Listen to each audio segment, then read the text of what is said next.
most children who are popular, let's say, universally popular, and who do well socially, aren't bullies. They're good at playing with others. And they learn that between the age of 2 and 4. And they learn very straightforward rules, like reciprocity. That's the big one.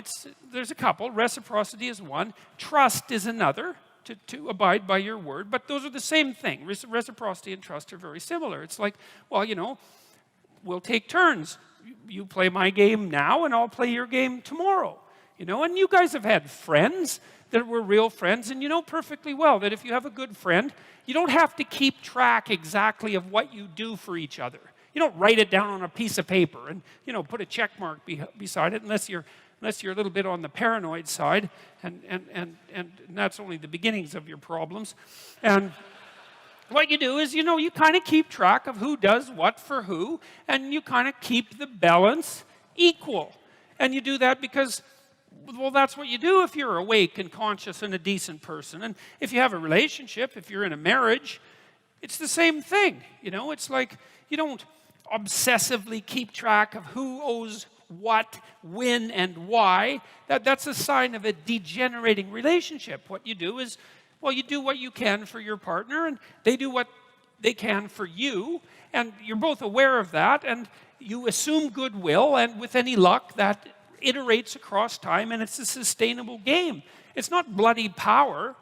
And you know, there's nothing more miserable than being in a relationship where the rule is, do what the hell I want or suffer the consequences.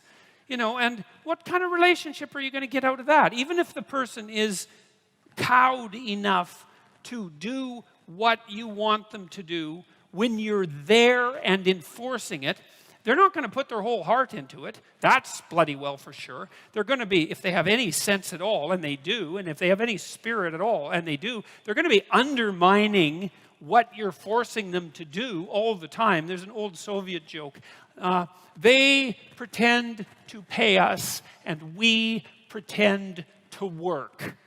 Right, great. That's a hell of a way to run a society. And that's exactly how that society ran. So all you do with force is engender bitterness and resentment. And if the person that you're exerting force on can't exert the same level of physical force back, it's not like they're not going to take their revenge in other ways. They're not going to cook you wonderful meals. They're not going to be, what would you call it, enthusiastic sexual partners. You know, they're going to get their revenge when they can, unless you've crushed their spirit completely. And then it serves you right, because then you're dragging around behind you someone whose spirit you've crushed completely.